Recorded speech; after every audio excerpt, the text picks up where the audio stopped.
მოგესალმებით და შეგახსენებთ, რომ ეთერშია საავტორო გადაცემა 5G პოდკასტი, რომელიც გადის ყოველ ხუთშაბათს 20 საათზე და 55 წუთზე. მისი ერთგული მაყურებლისთვის ჩვენთან არ არსებობს ტაბუდადებული თემები, საუბრობთ მხოლოდ და მხოლოდ სიმართლეს და ამ გადაცემაში აუცილებლად შეიტყობთ სიმართლეს, რომელსაც სხვაგან მალავენ. დღეს არის 24 ივლისი, თქვენ უყურებთ სპეციალურ რეპორტაჟს, ნაწილი 2. პირველ ნაწილში მეტნაკლებად ცლად ვისაუბრეთ თუ რა არის ქართული გაგებით თუ საერთაშორისო გაგებით Deep State, თუ როგორ იყენებს ამ პროპაგანდას და მტრის ხაზს თვით გამოცხადებული მმართველობა საქართველოსი რეჟიმი იმისათვის, რომ შეინარჩუნოს ხელისუფლება, თუ პროპაგანდა რას ემსახურება ხელისუფლების შენარჩუნებას, ხელისუფლების შენარჩუნება რისთვის? ხელისუფლების შენარჩუნება იმისთვის, რომ საქართველო დაუბრუნონ რუსეთს გავლენის სფეროში, დაუბრუნონ კრემლს ყველაზე მსუყე ერთ-ერთი ნაწილი და ძალიან მარტივად აკეთონ ფული გამდიდრდნენ გაღარიბებულ მოსახლეობას. ეს ძალიან მარტივია ერთი შეხედვით, მეორე შეხედვით ჩვენს გარშემო არიან ადამიანები, რომლებსაც ეს არ ესმით და ძალიან მნიშვნელოვანია მათთვის ამ ინფორმაციის მართებულად მიწოდება.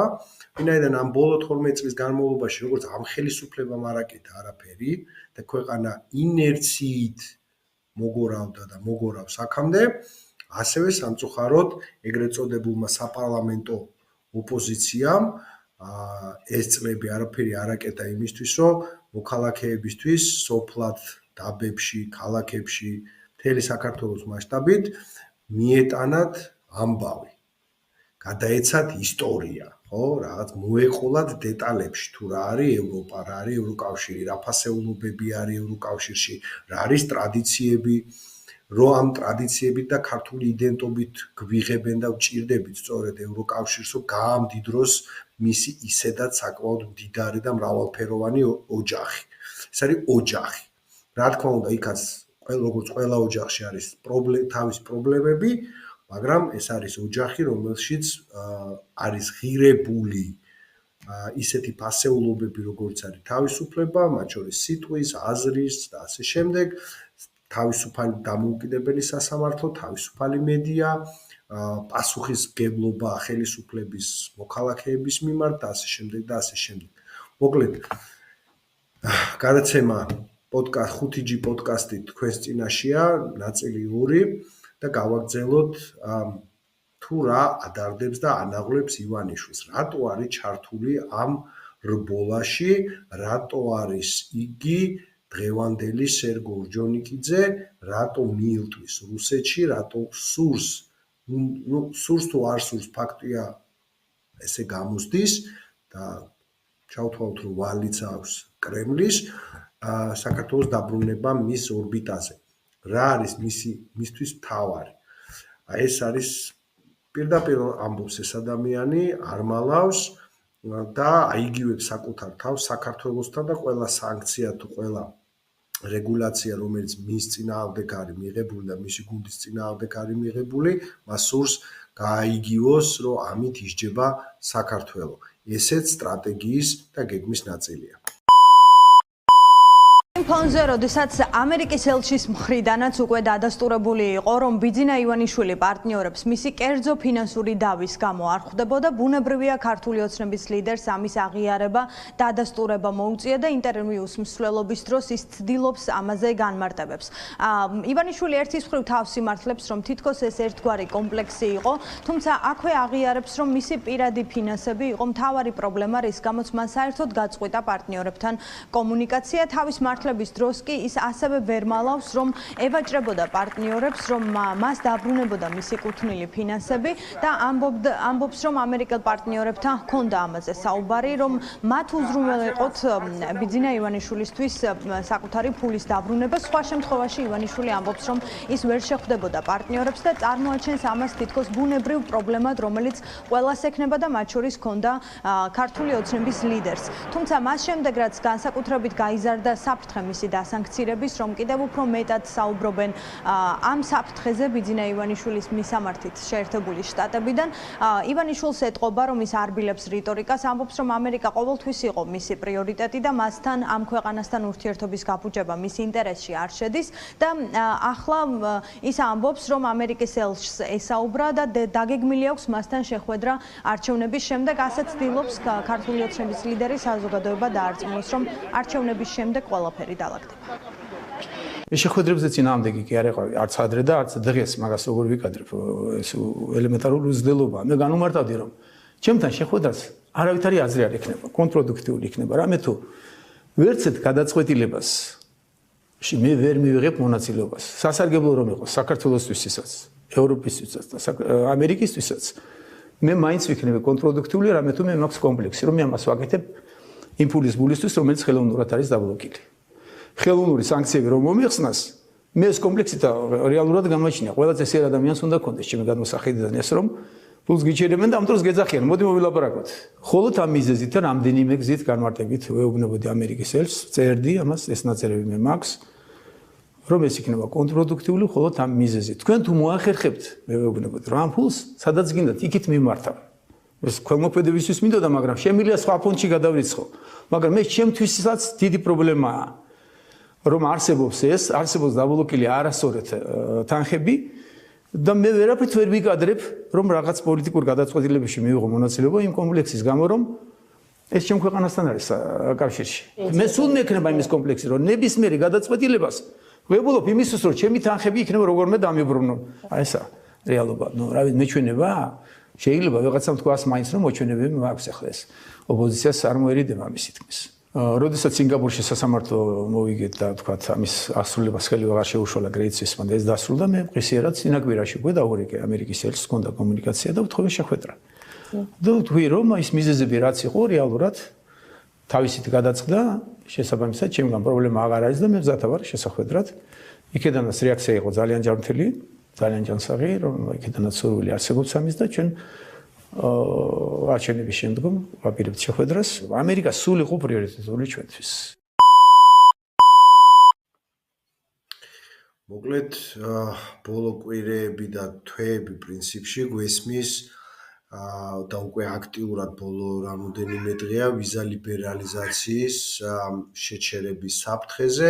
ეს ერთ-ერთი დამატებითი მექანიზმია ქართული ოცნების გამოფხიზნების. თუმცა აქაც ცდილობს ქართული ოცნება და ბიძინა ივანიშვილი შემოატრიალოს ისტორია და წარმოადგინოს ეს ყველაფერი როგორც ან რომ სჯიან საქართველოს და საქართველოს მოქალაქეებს და არა მათ და ნაწილობრივ ეს გამოიწვევს, რა თქმა უნდა, რიგ მოქალაქეებში, ვინც არ არის ბოლომდე გათოცნებიერებული გაღიზიანებას, ისე ამ ხელისუფლება რო იწერს ვიზა ლიბერალიზაციას და ყოვლის მომცველი ღრმა სავაჭრო ხელშეკრულების გაფორმებას მეცინება რა, მართლა მეცინება, იმიტომ რომ პროცესი 2004 წელს იყო დაწყებული და კიდევ უფრო ადრე შეიძლება ითქვას და რეალურად 2004-2012 წლებში იყო ძირითადი შრომა შესრულებული.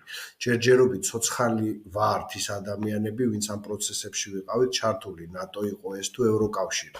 და უბრალოდ ასე ვთქვათ, შედეგი მიიღო 2014 წელს ქართულმა ოცნებამ აი ამ ნამუშევრის. მოკლედ, ვიზა ლიბერალიზაციის გაუქმება თან აწყობს ქართულ ოცნებას, კიდევ ერთხელ ამით მათ სულს რომ აჩვენონ საქართველოს მოქალაქეებს, როგორიც სუდია ევროპა, თან წარმოადგინეს ისე რომ რა გვინდაო ამ ევროპაშიო ყველა LGBT არისო და გარყვნილებაო, მაგრამ კანდიდატის სტატუსს რო იღებდნენ, მაშინ არ ახსოვდეთ ეთყობა ეგ გარემოება და ზარზე იმით რო შეხვდნენ, მაშინ კარგი იყო ევროკავშირი.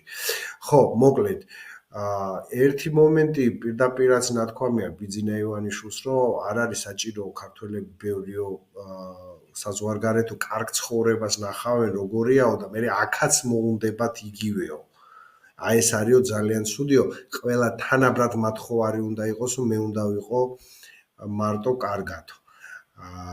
სამწუხაროდ პირდაპირ აქ ნათქვამი არც მალავს ამას პირდაპირ ამბობს. მოკლედ, სანქციებს თავისი ძალა აქვს ბრიტანულს, ამერიკულს, ეს შეიძლება ამას შეიძლება ჩვენ ვერ ვხედავდეთ ესე პირდაპირ ყველანი, მაგრამ ჩანს ქართული ოცნების მესვეულთა საბანკო ანგარიშებზე, მიმოსვლაზე, ამ სამთავრობო გადაადგილებებზე და ასე შემდეგ. აწვევათ ეს წნეხი, მით უმეტეს მათი 90%-ის შთამომავლები, ნაშიერები ევროკავშირის და ამერიკის მოქალაქეები გახლავთ და შესაბამისად ნიცაში და მილანში ისე დარბოდნენ, როგორც აი გვერდზე უბანში ვერ გადავა, ბევრი ჩვენთაგანი და პურს ვერ იყიდის. სანქციებს თავისი როლი აქვს, ეს იმუშავებს, ცოტა ხანგრძლივი პერიოდია. სამწუხაროდ შეიძლება ჩვენც მოუყვეთ, მაგრამ ეს არის აუცილებელი იმ უწყვეტ პროტესტთან ერთად, რომელიც დღეს საქართველოში მიმდინარეობს. გვჭირდება მთავარი საკითხი, რომელზედაც შემდეგ ჭრაში ვისაუბრებთ, პოლიტიკურ ინსტრუმენტებზე, ანუ მესამე კომპონენტი ბრძოლისა რეჟიმის წინააღმდეგ, რომ გავისტუმროთ კონსტიტუციური გზით საქართველოდან ეს ხალხი, ეს სისტემა. ძალიან მნიშვნელოვანია ეს პოლიტიკური ინსტრუმენტები, ამაზე თანხმობა, შეთანხმება მიღწეული არა მარტო 9 თვის განმავლობაში, არამედ 12 წლის განმავლობაში არ იყო ოპოზიციაში.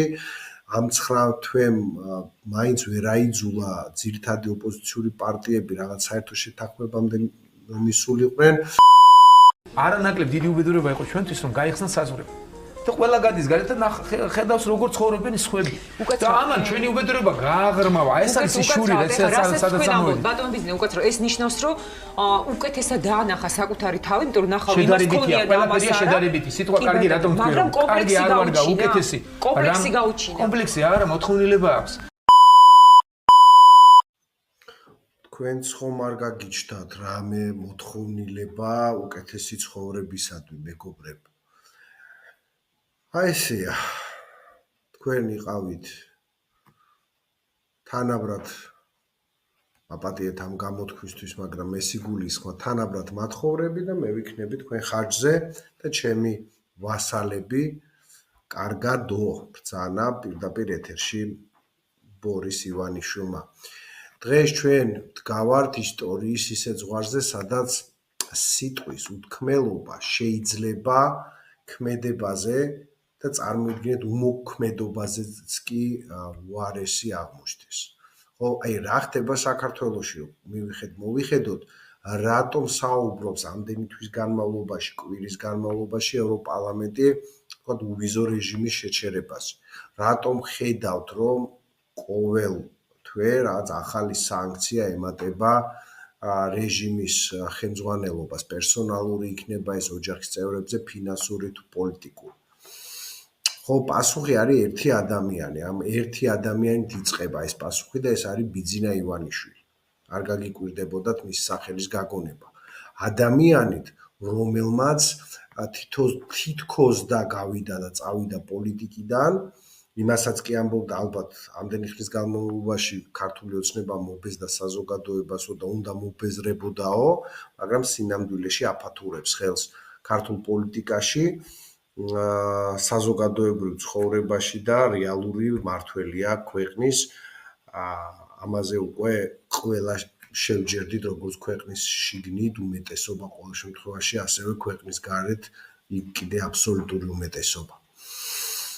ვთქვათ, ასე პირდაპირ, რომ ივანიშვილს გააჩნია გეგმა უკვე გუშინ და გუშინ წინ კი არა, უკვე 12-13 და შეიძლება მეტი წელია და ეს არის რუსული გეგმა და როგორც ჩვენ სამოქალაქო აქტივისტები, პოლიტიკოსები, მოდით ვთქვათ, მისი ოპონენტები ამას ხაზგასმით ვამბობთ, ეს უკვე გეგმა კი არ არის, მხოლოდ ჰიპოთეზა კი არ არის, ეს უკვე რეალური მოქმედი რეალობაა. ხო, ანუ უვიზო მიმოსვლის შეწყვეტის საფრთხე, ევროკავშირთან ურთიერთობის ფაქტიური დევალვაცია, გაყინვა, უკვე რამდენიმე თვე არანაირი დიპლომატიური ურთიერთობები არ არის.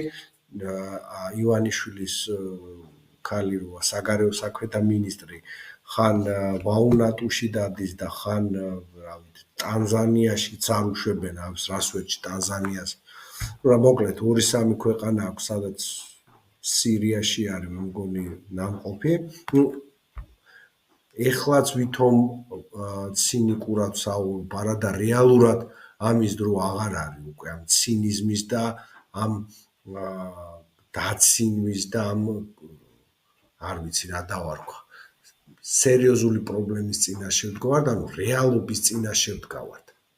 ხო, ამ რუსული გეგმის მიზანია საქართველოს აბსოლუტურად დაშორება ევროპული ინტეგრაციისგან, ევროპული ფასეულობებისგან, დასავლეთის მიმართ ზიზღის კულტივაცია, ანუ აბსოლუტურად რუსული გეგმა არის და საბოლოოდ რუსეთის გავლენის ფორმალური და არაფორმალური მეთოდების და სისტემის აღდგენა საქართველოს სახელმწიფო სისტემაში და დიახ, ეს არ ხდება ტანკებით, არამედ ეგრეთ წოდებული კანონებით და ეს არ ხდება, პუტინი არ გამოდის და ტაშს არ უკრავს, რომ ვაშა ეს ჩემი კაცია, ბიძინა ივანიშვილი, რა მხარი დაუჭირეთ, ეს ჭtildeოვანი მოქმედებებია, რომელიც კიდევ ერთხელ აბსოლუტურად დარწმუნებული ვარ, რომ 2012 წლამდეა დაწყებული, იმიტომ რომ გარკვეული შეხება მქონდა საჯარო სამსახურთან და წინა ხელისუფლებების, ასე ვთქვათ, სისტემებთან და მაშინაც იბრძოდა ბორის ივანიშვილი ხელისუფლებაში მოსასვლელად, მაშინ ნუგზარ შევარნაძის და ავთო ჯორბენაძის მეშვეობით ცდილობდა, შემდგომ ეცადა სააკაშვილთან შესულიყო გარიგებაში, მიუხედავად იმისა, რომ ვერ იტანდა საშინლად, ასევე ვერ იტანდა სხვებს, მათ შორის ბადრი პატარკაციშვილს. მოკლედ, ეგ კიდე სხვა თემა. რუსული გეგმა არის ძალიან მარტივი. ხელიდან უსხლტებად ცენტრალური და შუა აზია, ჩინეთისკენ იხრება, აზერბაიჯანი, სომხეთი,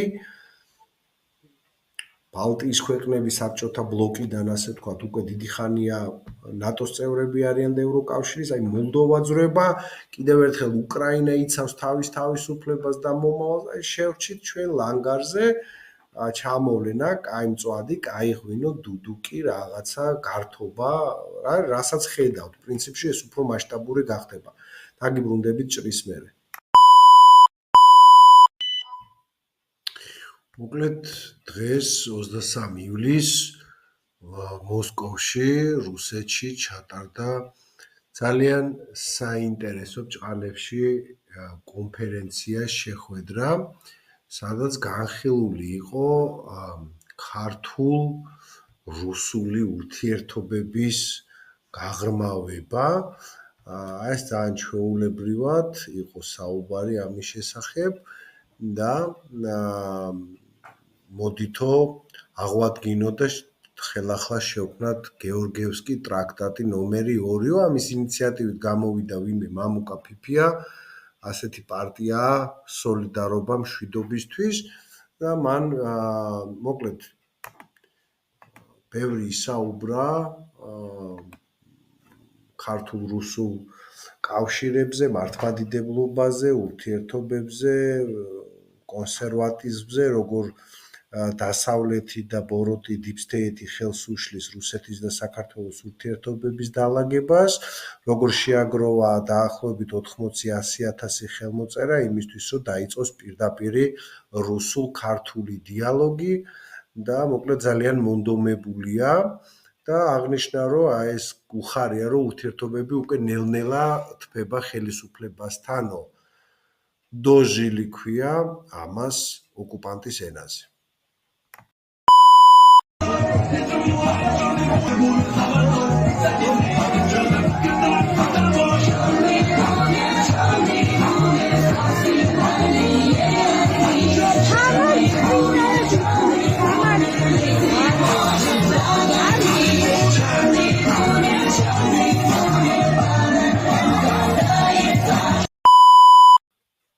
აი ესე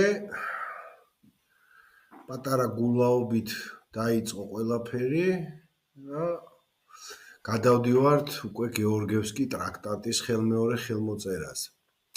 ამასობაში ეშმაკი სატანა ხალისობს, უყურებს თუ როგორ გაყო და იბატონა პროდასავლური ოპოზიცია, აქ მარტო პოლიტიკურ პარტიებზე არ არის საუბარი და პოლიტიკოსებზე, საზოგადოებაა გახლეჩილი, უკვე დაპირისპირებული, ერთმანეთის აზრს აღარ ითვალისწინებს, შეურაცხყოფაზეა გადასული, ყველაზე რბილი ფორმულირება მოღალატეა და ერთმანეთს აუგად მოხსენიება.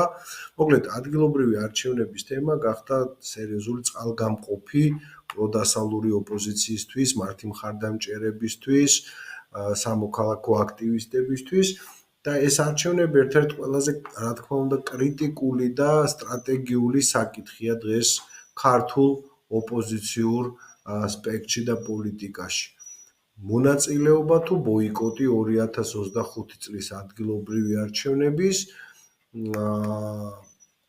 თავისი არგუმენტები აქვს ბოიკოტის მომხრე ორ ბარიერ, ეგრეთ წოდებულ ბარიერ გადალახულ პარტიას ახლებს და ერთიან ნაციონალურ მოძრაობას. ისინი ამბობენ, როცა თამაშის წესები არ არის სამართლიანი, ხელისუფლება აკონტროლებს საარჩევნო პროცესს, სასამართლოს, მაუწყებელს, მიღებული ეს უცხოური გავლენის კანონი უკვე ჩრდილს აყენებს, ასე ვთქვათ, არჩევნების თავისუფლებას და სამართლიანობას და აქედან გამომდინარე, მოდით ბოიკოტირება მოუწყოთ არჩევნებს, არალეგიტიმურობას ხაზს გაუსმევს ეს ყოველივე და თუ მთელი ოპოზიცია, აქ ერთი მომენტია, თუ მთელი ოპოზიცია არ მიიღებს მონაწილეობას, ხელისუფლების, ასე ვთქვათ, შედეგები ეს ამ არჩევნების კიდევ ერთხელ შეკითხვის ქვეშ დადგებაო და არალეგიტიმური ხელისუფლების, კიდევ ერთი არალეგიტიმური არჩევნები ჩატარდებაო და შეიძლება ასე ვთქვათ, დროებით უარი ვთქვათ ამ მონაწილეობაზე, რომ უფრო კონცენტრირდეთ ახალი ძალების მობილიზაცია მოვახდინოთ ახალი მომდევნო საპარლამენტო არჩევნებისთვის. ახლა სიმართლე გითხრათ, ჩემთვის ცოტა გაუგებარი არგუმენტები არის და ამ კონტექსტში ისეთი არგუმენტების მოშველიება, რომელიც ცოტა მორალურად არასწორია. თუმცა ყველას თავისი სწორი, მართალი, კარგი, ცუდი და მორალი და ღირსება და პრინციპი გააჩნია, ამაზე არ ვდაო. უბრალოდ ჩემთვის ცოტა გაუგებარი არგუმენტებია. იმიტომ რომ მონაწილეობის არგუმენტები უფრო გასაგები რატომ არის? უყურეთ, ჩემთვის პირადად, ახლა მე საკუთარი სახელით საუბრობ. ადგილობრივი თვითმმართველობა პირდაპირ გავლენას ახდენს მოქალაქეებზე, იმ მოქალაქეებზე, რომელიც ოპოზიციას მივიწყებული ყავდა 12 წელი. ხო, ყველას ვერ ვაიძულებთ, მეგობრებო, ასე ეგზისტენციალურ არჩევანზე ფიქრს. გავიგოთ, რომ აი აქტიური, ვინც ვართ აქტივისტები, პოლიტიკოსები, აქტიური მოქალაქეები, გარშემო ყავს ესეთი მეგობრები, ახლობლები და ვფიქრობთ, რომ როგორ თუ ჩვენსავით არ ფიქრობს ვიღაცა და თუ ჩვენსავით არ აწუხებს, ან მოღალატეა, ან ქოცია, ან ქოცი და მოღალატეა, ან კიდე ის უშვერი სიტყვები, რაც მოკლედ ერთმანეთს ამკობს დღეს ოპოზიციური სპექტრი. ხო და არ არის ეგრე. აი გინდ მოგეწონოთ, გინდ არ მოგეწონოთ, დამეთანხოთ, არ დამეთანხოთ, არ არის ესე. საქართველო მრავალფეროვანია. როდესაც ამ ხალხთან 12 წლის განმავლობაში კონტაქტი არავის არ ჰქონდა და არაფერს არ უხსნიდა და ეს ხალხი უკიდურეს სოციალურ და მილიონ სხვა ტიპის გაჭირვებაში ცხოვრობს, მათ ადარდებთ მაგალითად, რომ წყალი არ აქვს სოფელში და არ ქონია ტრანსპორტი. აი რაჭაში ვიყავით ერთი სოფლიდან და მეორე სოფლიდან სკოლაში მესამე სოფელში 8 და 10 კილომეტრი ფეხით დადიან ბავშვები, განსაკუთრებით წარმოიდგინეთ ზამთარში მგელი დარბისით და დათვი და ხა დაავალდებულეთ ამ რაჭველებს ეგზისტენციალურ ემაზე, რა ქვია, საკითხებზე ფიქრი და რუსეთისკენ წავა საქართველოს თუ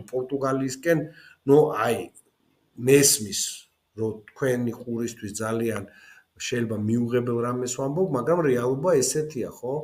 აქ არ არის საუბარი რაღაც ქუჩის განათებაზე, აქ არის რეალურ მათთვის მართლა ეგზისტენციალურ არჩევანზე, ან ყოველ დღე რომ გადარჩეს და ბავშვს რაც პური აჭამოს და წყალი დაალევინოს, რომელიც არ არის. ხვდებით და იდეაში კარგი იქნებოდა რომ თავიდანვე არ მომხდარიყო არჩევნების ესე ხელწამოკიდება და მომხდარიყო რაღაც ერთიანი პოზიციის შეჯერება და მონაწილეობა, იმიტომ რომ რეალურად ოპოზიციას ჰქონდა შანსი ამ არჩევნებში გამოეგლიჯა რეჟიმისთვის ძალიან ბევრი მუნიციპალიტეტი. დაგიბრუნდებით ჭრის მერე, იმედია ამასობაში ნამეტანი აუგად არ მახსენებთ.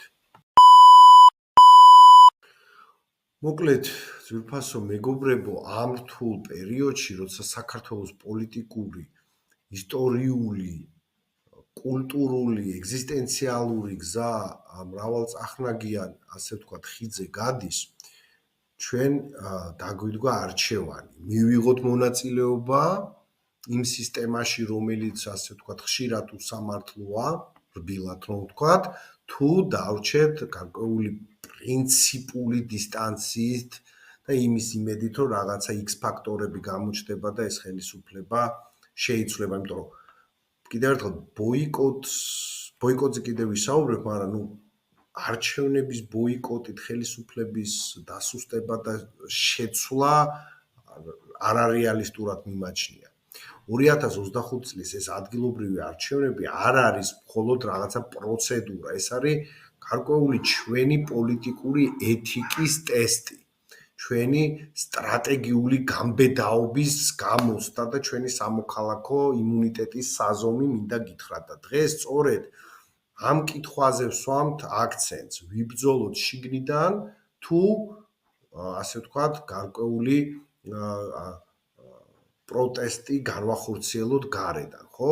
საქართველო იმ ეტაპზეა, როცა დემოკრატიის ფორმები ჯერ კიდევ ფორმალურად მაინც არსებობს, მაგრამ შინაარსი ეტაპობრივად წარიელდება, იმიტომ რომ ეგ არის ქართული ოცნების მიზანი და ივანიშვილის ამოცანა.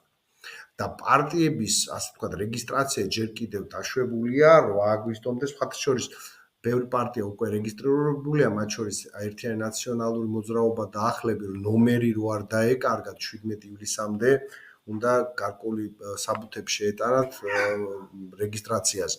თუმცა სრული რეგისტრაცია არ გაუვლიათ და პრინციპში აზრი არ ქონდა ამ წინარე, ასე ვთქვათ, აქტივობას, ვინაიდან თუ არ შეიტანენ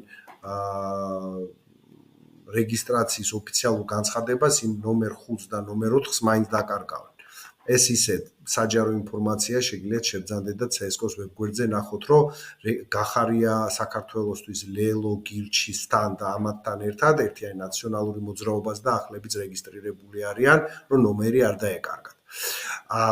საარჩევნო პროცესის არბიტრი კვლავ სახელმწიფო რჩება, გასაგებია, ანუ იგივე ცენტრალური საარჩევნო კომისია და მედიაციაც ფაქტურად სრული კონტროლის ქვეშ არის ხელისუფლების თუ აი ასე ვთქვათ გარკვეული ოპოზიციური პარტიების მხრიდან, ხო? საერთაშორისო პარტნიორები კი ღიად აცხადებენ, რომ ქვეყანა შორდება ევროპულ ფასეულობებს და უახლოვდება ჰიბრიდულ ავტორიტარიზმს. სწორედ ამ ფონზე გვიწევს გადაწყვეტილებების მიღება და კიდევ ერთხელ მივიღოთ მონაწილეობა არჩევნებში, სადაც შეიძლება ყველაფერი უკვე წინასწარ გადაწყვეტილია და გადაწყვეტეს, თუ ასე ვთქვათ, გამოვრიცხოთ თავი და დაველოდოთ შემდეგ ეტაპს. რაღაცა დაახლოებით ეგეთი რამე გააკეთა ანადოლიძემ, განაცხადა, რომ არჩევნებში მონაწილეობას არ მივიღებო, მაგრამ ბოიკოტის წინააღმდეგიც ვაროთ. აი, მან როგორ დაიჭერს გოჭებიო ახსენა და იმ გოჭებს ცოტა ჩემთვის გაუგებარია ეგეც. და მონაწილეობის არგუმენტი რატო არის ჩემთვის უფრო ასე ვთქვათ გასაგები, ხო? არჩევნები თუნდაც არასრულყოფილ და აი ასეთ რთულ გარემოში არის ბრძოლის ველი, ხო? ან იდეაში სამი გზა არ უნდა შევეგუოთ, დაველოდოთ და ვნახოთ რა მოხდება, ან უნდა რაღაც აუჯანყდეთ, რისი, ასე ვთქვათ, პოტენციალს მე ჯერჯერობით ვერ ვხედავ და ვხედავ. და მესამე არის პოლიტიკური ბრძოლის ინსტრუმენტები, მათ შორის არჩევნები, ხო? ეს ბრძოლის ველია და როგორც რეალურად ისტორიამ არჩენა და არაერთხელ და გვასწავლა კიდე, შიგნიდან ბრძოლა ხშირად უფრო შედეგიანია, ვიდრე გარედან პროტესტი. და პროტესტსაც გააჩნია და ბოიკოტსაც გააჩნია და ადგილობრივი თვითმმართველობა არ არის რაღაცა მხოლოდ ქვედარგული, სამწუხარო წლების განმავლობაში ხელისუფლებამ, ყველაწინა ხელისუფლებამ შეაჩვია საზოგადოება, რომ ეს რაღაც არჩევნები ტარდება და რაღაცა მერები და რაღაც საკრებულოები დიდი არაფერი. იმიტომ რომ ცენტრალიზებულია ხელისუფლება და გუბერნატორი ქვია, რეალურად არ ქვია გუბერნატორი და დანიშნულია ქვია საქართველოს პრემიერ-მინისტრის რწმუნებული ამა თუ იმ მხარეში და რა თქმა უნდა ის ხალხზე არ არის მიბმული, ის არ არის პირდაპირ არჩევითი და არის მიბმული იმ ადამიანზე, ვინც მას ნიშნავს. მაგრამ სინამდვილეში ადგილობრივი თვითმმართველობა საკმაოდ დიდი ძალა ის არის პირდაპირ წვდომა მოქალაქეებთან, და იქ აი მოქალაქეებთან წყდება ისეთი საკითხები, რომელიც ამ ხალხს რეალურად ადარდებდა. თუ ჩვენ როგორც ოპოზიცია მთლიანად ჩავაბარებთ ამ სივრცეს მართულ პარტიას, ვიტყვით რა სისტემა მაინც გააყალბეს და ეს მათ რაღაც ასე შემდეგ ჩაატარებენ და არალეგიტიმურები არიან მაინც, ეს მათ რეალურად საჩუქრად ჩვენ გადავცემ მთელი ქვეყნის მუნიციპალიტეტებს და ამ ადამიანებთან პირდაპირ ურთიერთობას. სამინისტრო შექმნეს 2 მილიარდი ლარით სწორედ ამისთვის წინასაარჩევნოდ. ხო, ამასაც ხო უნდა ხვდებოდეთ, რომ კარგავთ ამომრჩევლს და ხალხს. ვიღაცა მეტყვის, რომ ეს ისედაც დაკარგული ხალხიაო და არ ღირს ამ ადამიანებთან ურთიერთობაო და აი აქ უშვებს ხოლმე ყოველთვის და უშვებდა ოპოზიცია, ძირითადი მსხვილი პარტიები შეცდომას. იმიტომ რომ ერთი და იგივე სეგმენტზე, ერთი და იგივე ადამიანებზე ხდება მუშაობა. ხო, ანუ ვინც აძლევდა ერთიან ნაციონალურ მოძრაობას ხმას, არ ვიცი 2004 წლიდან ის აძლევს მას დღესაც. ან გადაინაცვლა ახლების ბანაკში, ან არ ვიცი, ვინც არის კიდე, ვინც გამოეყო და ასე შემდეგ, ხო? ახალი ამორჩეველი ნაციონალურ მოძრაობას არ შეუძენია, კარგავს პირიქით. ხო? აი სხვათა შორის სხვა პარტიებმა აღარ შეუყვები ამ თემას, ცოტა სხვა სტრატეგია აირჩიეს. და ვფიქრობ, სწორი სტრატეგია, იმიტომ რომ ქოცებს უნდა გამოვაგლიჯოთ ის საფუძველი, რომელზედაც დგანან, ის ხალხი უნდა გამოვაგლიჯოთ, ვის აი ამ შეთქმულების თეორიების ჯერა, ბ არ იცის რა არის ევროპა და როგორია იქ ცხოვრება და c რა ვიცი, თავის ცხოვრები ცხოვრობს რა და აი სხვა ეგზისტენციალური პრობლემები აქვს. და არ უნდა დაგვავიწყდეს, რომ რეგიონებში მცხოვრები მოქალაქეებისთვის ხშირად ადგილობრივი დეპუტატი, მერი, საკრებულოს წევრი, ხო, ბევრად უფრო რეალური და მნიშვნელოვანი ფიგურაა, ვიდრე რომელიმე, არ ვიცი, თბილისელი მინისტრი ან აქტივისტი ან ცნობილი მსახიობი ან მოცეკვავე. აი ეს რატო არ გესმით, ეგეც მიკვირს, რა ვიცი. მეც თბილისში ვარ დაბადებული, ხოხობზე ცოტა გვიან და ცენტრში გავიზარდე და ჩემი ძალიან კარგი და დიდი სამეგობრო მყავს, მაგრამ გავედი ამ რეგიონებში ვნახე, ხო, დღეს და გუშინ კი არა, უკვე რამოდენიმე წელია და კიდევ ერთხელ აბსოლუტურად სხვადასხვა რეალობა, სხვადასხვა რეგიონში და სხვადასხვა მუნიციპალიტეტში იმ დონეზე განსხვავებული, რომ თუ აი ამ განსხვავებებს არ შევისწავლით და ამ ხალხთან სამკომუნიკაციო ენას არ ვიპოვით, ის ხალხიც არ იპოვის ჩვენთან ამ საკომუნიკაციო ენას. რომელი პოლიტიკოსი ოპოზიციიდან ბოლო 13 წლის განმავლობაში იყო ჩასული ხულოში, ტყიბულში, ჭიათურაში არ ჩადის, აგერ ბევრი ამხელა ამბები ხდება, ხო? და ბოიკოტი შეიძლება იყოს პრინციპული პასუხი, კი ბატონო, მაგრამ მხოლოდ იმ შემთხვევაში, თუ ის ერთიანია და ეს ერთიანობა არ არის და გეგმაზომიერია და ნუ ახ გეგმაზომიერებაზე და გეგმაზე მოდი აღარ ვილაპარაკოთ, უყურებთ ხო, აი ბოლო 9 თვეა უკვე ეს სიტყვა გეგმაზე გვაჟრიალებს და ალერგია გვემართება. თუ მხოლოდ რამდენიმე პარტია აცხადებს ბოიკოტს და ნუ რამდენიმე რა ორი პარტია რეალურად ხა 8 ვართო და ნუ კაი 2.5 ხოლო დანარჩენები მონაწილეობენ იქაც 2-3 მსხვილი პარტია 4 პრინციპში ხა მე რაც ნახე სია 4 საკმაოდ მსხვილი პარტია 2 ბარიერ გადალახული და 2 სახელმწიფო დაფინანსების მქონე სხვათა შორის 3%-იანი პარტია და კიდევ წვრილი პარტიები და მცირე პარტიები არიან. ხო და თუ ესენი მონაწილეობენ, ეს არ ამსხვრევს სისტემას პირიქით, აი ეს დაგსაქსულობა ამყარებს მას და ბოიკოტის წარმატება დამოკიდებულია ჯერ ესეთი არჩევნების ბოიკოტირებით კიდევ ერთხელ რა მიზანი მიიღწევა არ მივცეთ ლეგიტიმაცია, ნუ ისედაც არალეგიტიმურად აღიარებს მთელი ცივილური სოფლიო და ბიჭო თუ გააყალბებენ და ამის ფაქტებს დავდებთ, კიდევ უფრო დამძიმდება მათი სიტუაცია. თუ სადღაც და ნახევარს, მესამეც, არ ვიცი, გამოვაგლიჯავთ მუნიციპალიტეტების და დიდი ქალაქების, ხო, ჩვენი მოგება, ანუ არ ვიცი. ხო და ეს საერთო სტრატეგია საერთაშორისო პარტნიორების მხარდაჭერაზეც არის, ხო, დამოკიდებული და ჩვენ შემთხვევაში ეს იქნება, როგორ გითხრათ, ის რაც არაერთხელ უკვე გვინახავს რა, ფრაგმენტული უარი, რომელიც მხოლოდ ხმათა რაღაც დანაკარგს იწვევს და რისკებია ბოიკოტის შემთხვევაში, ჩემის აზრით უფრო სერიოზული. ოპოზიცია საერთოდ დაიკარგება ადგილობრივ მმართველობაში და საერთოდ ადგილობრივ პოლიტიკაში. მოქალაქეები ვერ ხედავენ აი კონკრეტულ ყოველდღიურ ცვლილებებს და ეს პოლიტიკოსები რას მოუტანენ მათ და თქვენ ავალდებულებთ რომ ამ ხალხმა იფიქროს გლობალურად. იმიტომ კი არა რომ უნარი არ აქვს ამაზე ფიქრის, იმიტომ რომ სხვა ყოფითი პრობლემებით არიან დაკავებული დილის 6 საათზე რო გავა კაცი იმისთვის რომ ღამის 8 საათზე 10 საათზე 5 ლარიში და 10 ლარი მიიტანოს სახში და პური იყიდოს, ხა იმას ვერ დაავალდებულებთ.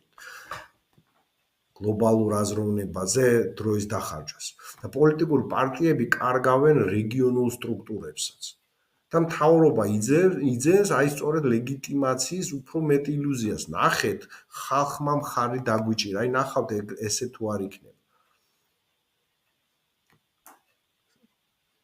ძალიან სერიოზული რისკებია. ამაზე არავინ არ საუბრობს და ემოციურად ერთმანეთს ნეხვს ესვრიან მხოლოდ. მოკლედ მეგობრებო, ნელ-ნელა დავასრულოთ ჩვენი გადაცემა 5G პოდკასტი, სპეციალური რეპორტაჟი, რომელიც 24 ივლისს გავიდა, უკვე 24 ივლისია. ერთადერთი მინდა თქვენი ყურადღება გავამახვილო არჩევნებში მონაწილეობის შესაძლებლობებზე და მიუხედავად ზეწოლისა, დამოუკიდებელი კანდიდატების გათვნა ხარდაჭერა, მობილიზაცია დღეს რეგიონებში ჯერ კიდევ შესაძლებელია და ადგილობრივი თემების რეალურ პრობლემებზე უნდა ვისაუბროთ და მოვახდინოთ ფოკუსირება. რელიგიური ხო მუსლიმთა თემი, კათოლიკეთა თემი, ეთნიკური თემები, პროფესიული მეცხვარეები, მეთევზეები, ანუ ამ თემებზე თუ არ დაველაპარაკეთ ამ ხალხს უკავშირი არ გვექნება და ოპოზიციური საკრებულოების შექმნა რეალურია, სადღაც იქნება უმრავლესობა, სადღაც იქნება უმცირესობა და მაგრამ საჯარო კონტროლის მექანიზმი იარსებებს და პლატფორმის გაძლიერება მოხდება შემდეგი საპარლამენტო არჩევნებისთვის. მოკლედ, ძვირფასო მეგობრებო, მადლობა ვინც დღეს უყურა გადაცემის ორივე ნაწილს. და კიდევ ერთხელ ამ გადაწყვეტილებას ემოცია არ უხდებ, ამაზე ხშირად მომსვლია ცხარეთ დისკუსიები. ასეთ საკითხებს ემოციებით არ უნდა ვწყვეტდეთ, უნდა იყოს პასუხისმგებლობა, უნდა იყოს ლოგიკა და კიდევ ერთხელ ადგილობრივი არჩევნები უნდა იყოს არა ფორმალობის აღიარება, მოდი ესე ვთქვათ, არამედ ბრძოლის გაგრძელება რეალურ სივრცეში. ბრძოლის, რომელსაც ყოველთვის აქვს აზრი და რეალური სივრცეა სოფელი, ქალაქი, უბანი, მუნიციპალიტეტი და ჩვენ შეგვიძლია და უნდა ვიყოთ იქ, სადაც მოქალაქეა, სადაც ბრძოლა, სადაც სივრცეა. თუნდაც შეზღუდული, თუნდაც მძიმე, თუნდაც თავპირისპირევი, თუნდაც ნაკლებად ლეგიტიმური, რათა არ დავკარგოთ როგორც დემოკრატიის, ასე ვთქვათ, ნარჩენი, ასევე ჩვენი მოქალაქეები, იმიტომ რომ როცა პოლიტიკური თამაშის წესები ირღვევა, ჩვენ არ უნდა გავიქცეთ მინდვრიდან, არამედ ამ მინდორზე უნდა დავრჩეთ და ვიბრძოლოთ. მოკლედ, მე ვფიქრობ, რომ ვინცაც რა შეუძლია ის უნდა აკეთოს, ვინც მაგარია ქუჩის აქტივისტი, უნდა იბრძოლოს რეჟიმის წინააღმდეგ, იქ ვინც მაგარია არჩევნებში უნდა მიიღოს მონაწილეობა, მიიღოს, ვინც ბოიკოტში, მოკლედ სხვადასხვა ფრონტის ხაზზე გავაერთიანოთ რესურსი, ენერგია და დავამარცხოთ ეს ურჩხული და არა ერთმანეთს დაუპირისპირდეთ. კონსოლიდირებული სოლიდარობა გვინდა, ერთიანობა ეს არის, ერთმანეთის აზრის პატივისცემა. დაგემშვიდობებით და დიდი მადლობა, ვინც დღეს გვიყურა.